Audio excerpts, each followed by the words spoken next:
Hey everyone, welcome to the Horror Show. I'm Cecil Laird. I'm Brittany Lee. And this is day 7 of the 8 Days of SAWlloween.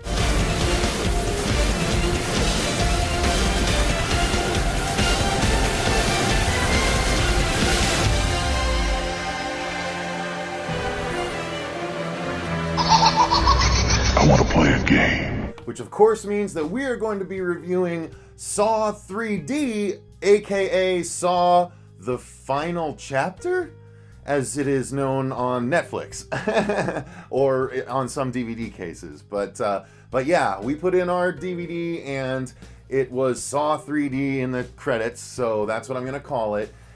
This was intended to finish off the this whole 7 movie saga because it was planned to be the final one, at least for a while.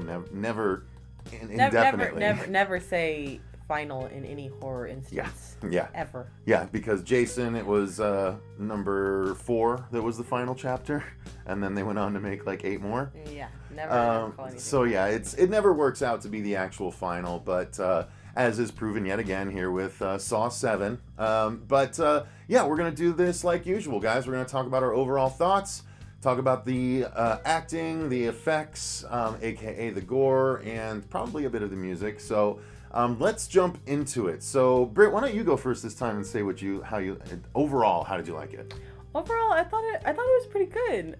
This was the only one that you hadn't seen any of going into it. Yeah, I haven't seen any of this one at all before. And actually, for the most part, it was very suspenseful for a Saw movie.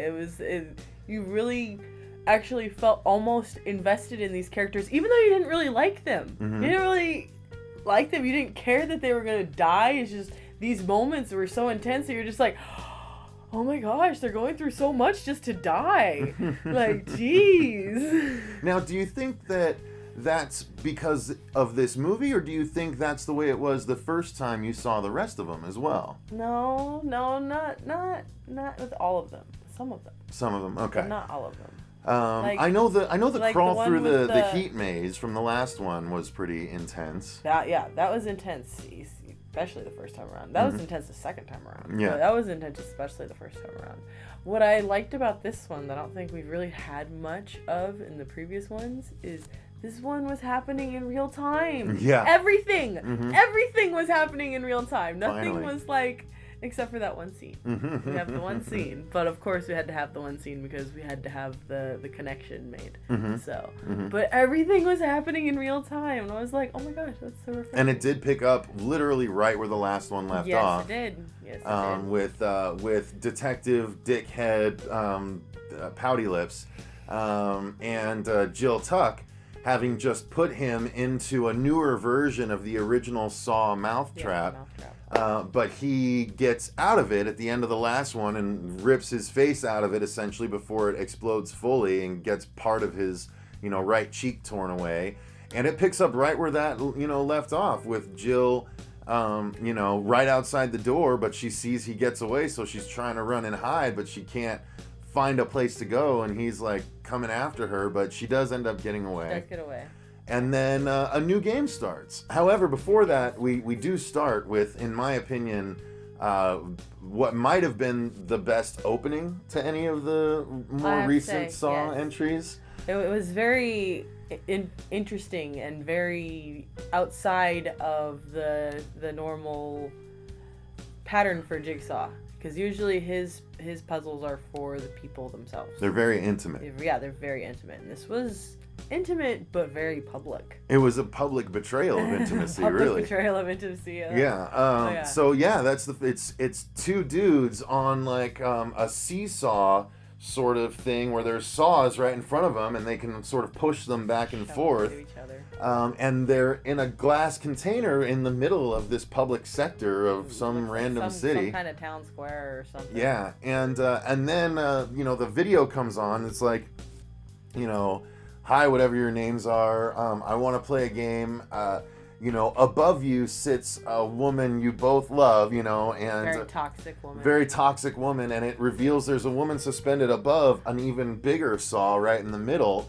That and they got her laying down. And he's like, she's been playing you both against each other, so Will you go after each other, or will you just let her fall to her doom? And so at first... she continues to try to play them against each other. Yeah. And again, this is from like 2008 or 2009, guys, so it's 8 years old. I don't care if we're going to spoil some stuff, because we have kind of the whole way, whether it's on purpose or by accident. But they start pushing and pulling back and forth, and then, the girl literally tells one, I love you, please kill him, yeah. Save us, kill him. And he tries, and then the other guy pushes back and ends up getting, injuring the guy that tried to kill him. And then she turns to him and is like, no, I had to say that, I love you instead. And he's like, what? And he like calls her out, and he's just like, he calls to his friend, because they're like old friends. He's like, hey man, look, is she really worth us killing each other, one or the other over? Come on, man, bros before her. Yeah, and he's like, no. And so they just they center it out, and before the cops can come and do anything, she just drops and like gets sawn in half. But it was so like satisfying, because like it was a bitch got her due sort of thing, She was awful. So we were immediately pulled into the movie, right? Yeah. Yeah. It was exciting. You're like, oh, okay, cool. We're gonna see some terrible people get their comeuppance. Which I still don't see how they factored into everything, because they didn't actually reveal, did they? At the end when they showed, how did they factor in? Like who were they to Jigsaw or anything? Well, it was because the guy had made up the story, and they had all helped him. No, I'm talking about the very beginning scene. Who were those three to Jigsaw? They didn't factor into anything. Much like they usually don't. No, the beginning it usually comes back, because remember one of them was the dude that helps the insurance guy, and then like everyone has usually come back except for the lady that cut her own arm off. She kind of came out of nowhere, although she made a return in this one. Maybe it's because these three are not Jigsaw's victims. Maybe it's because they are Detective Pouty Lips victims. Maybe so. Anyway, I guess this isn't the time to try and hash it out. But you're trying to fill that plot hole, and it's not gonna work. No, but overall, I did enjoy this one. I think I enjoyed. You know what? I would have said I liked 6 better than this one, except the ending made me like it better than 6 and better than 3. Like, I really liked the ending of this one, and we'll get to it at the end. But yeah, I enjoyed it. I think the gore was a bit more intense in 6, but it was still good in this one.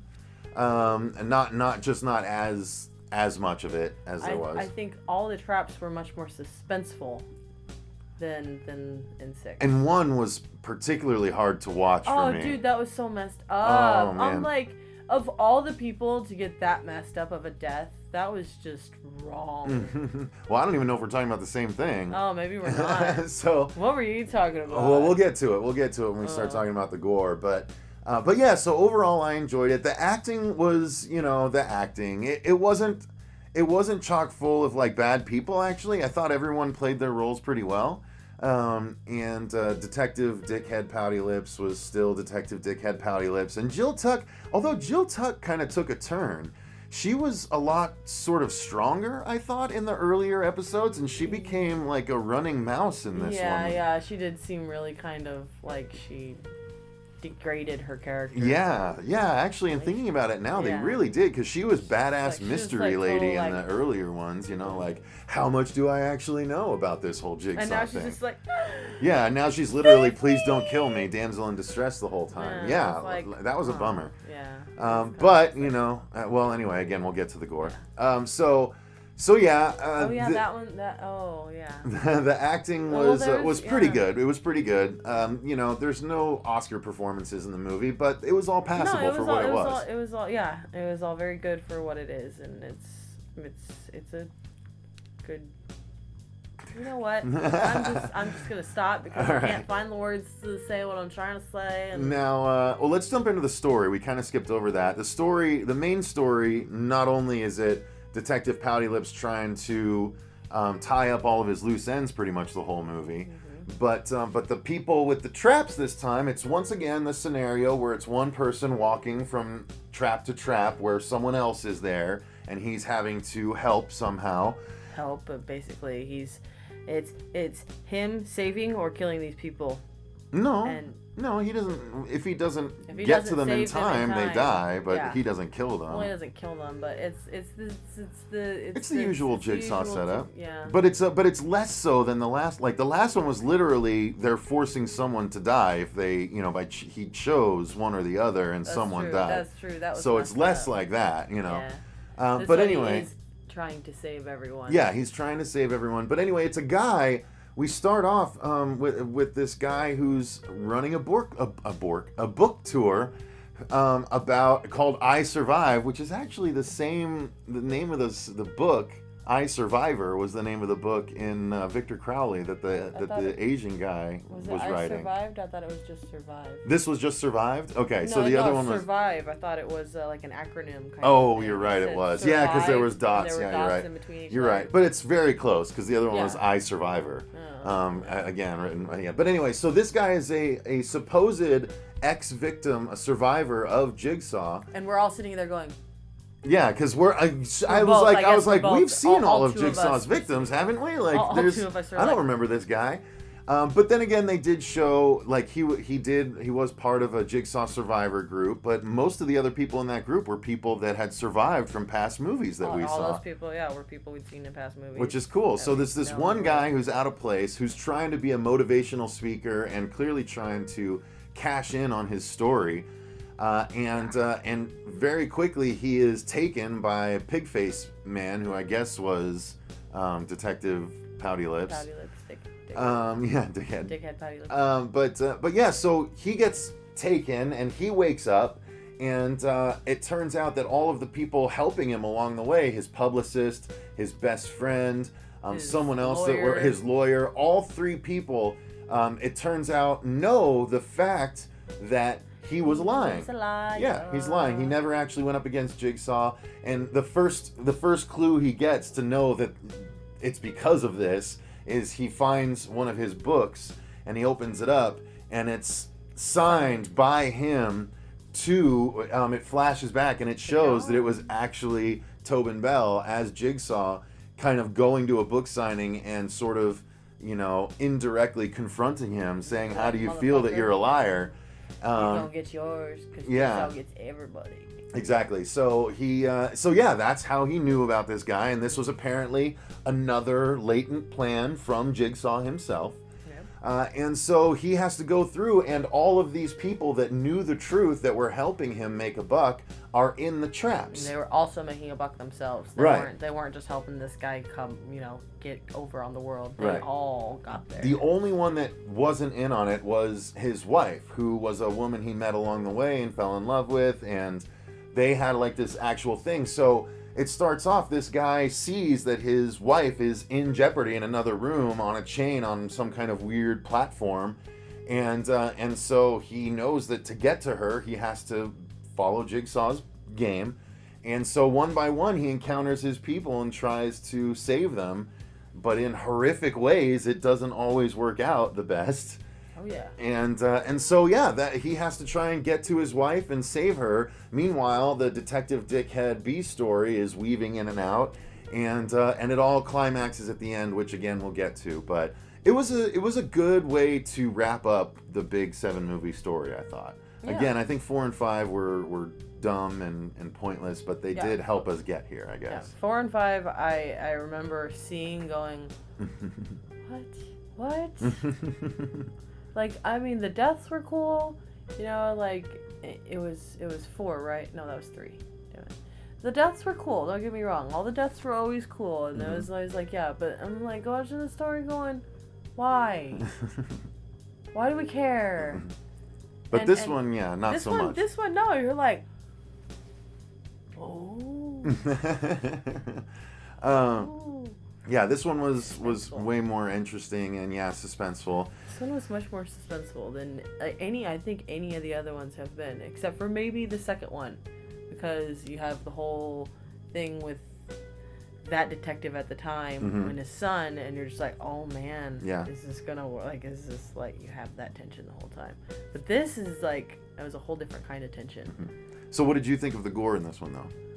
The gore was on point for a Saw movie. Yeah. It was good.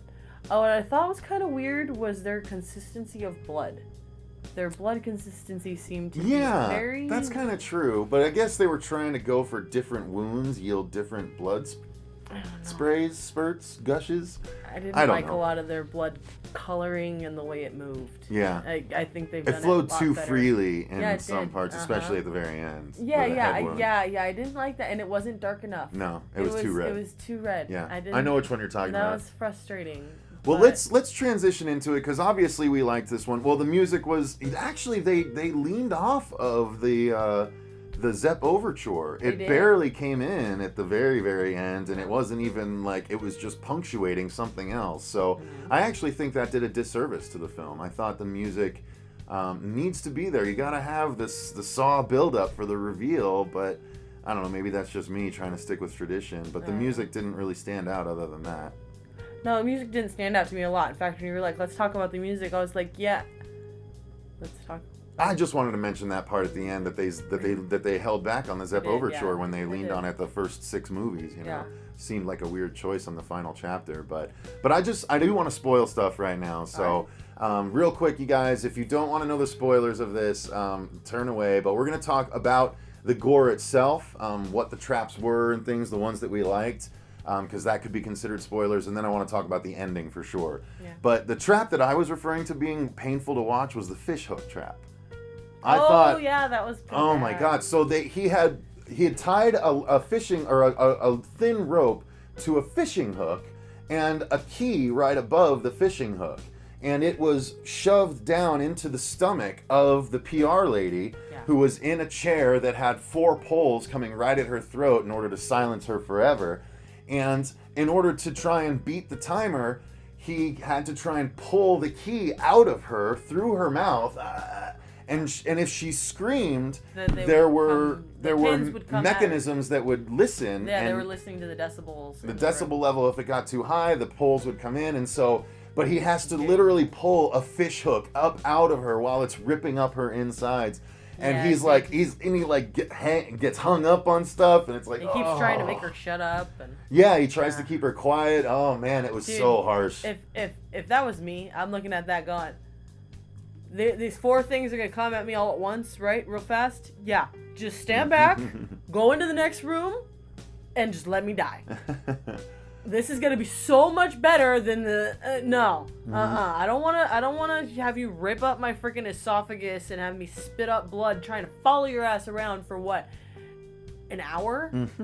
An hour. I'm gonna have to follow you around and bleed and all this crap. Yeah, but you might survive. I don't know. In that situation, you might choose otherwise. In an hour, I mean, I'm gonna have to suffer through this stuff for an hour, and I'm gonna have to watch him go try to save other people too. And that didn't work out so well in the other one with the lawyer, the guy who got saved from the pig slough. He gets saved from the pig slough just to get shot in the head with a shotgun. Yeah. Like, I mean, at least he died in a better fashion, you know. Yeah. I'd much rather die from a shotgun shot to the head than, you know, drowning in pig slough, rotten pig slough. So what trap in this one were you talking about? I was talking the last about one the with poor wife. The wife, yeah. Poor wife being roasted alive. Yeah. So he gets to her, but 'Cause, he doesn't complete his task. She didn't do anything. He doesn't complete his task in order to save her, so her platform drops. This giant metal shell comes over her It's a pig. and closes up, and it's basically a giant A smoker. And she gets roasted alive right in front of him. And what happens to him, though?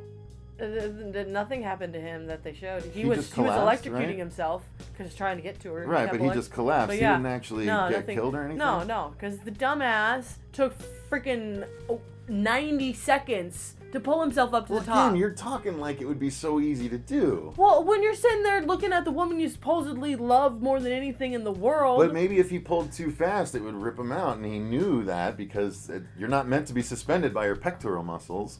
No, but he didn't really cut into his pectoral muscles either. That's why it ripped out. Yeah, Because maybe if he had cut into his pectoral muscles, it wouldn't have ripped out. Because people do that all the time.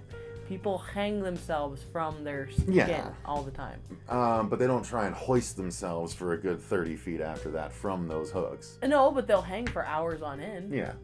But let's Which is also the talk same about thing. there was a surprise cameo. You knew who he was. I didn't know who he was at the time, but there was the 4-for-1 scene with the late great Chester Bennington. Oh yes. Chester Bennington was in this, and I was like, oh my gosh, Chester Bennington! Wow, it's so good to see you. And then when the cop showed up, I was like, hey, it's Todd Wagner from Final Destination. Mm-hmm. That was his character name in Final Destination. Mm-hmm. I don't remember the actual actor's name. I'm sorry.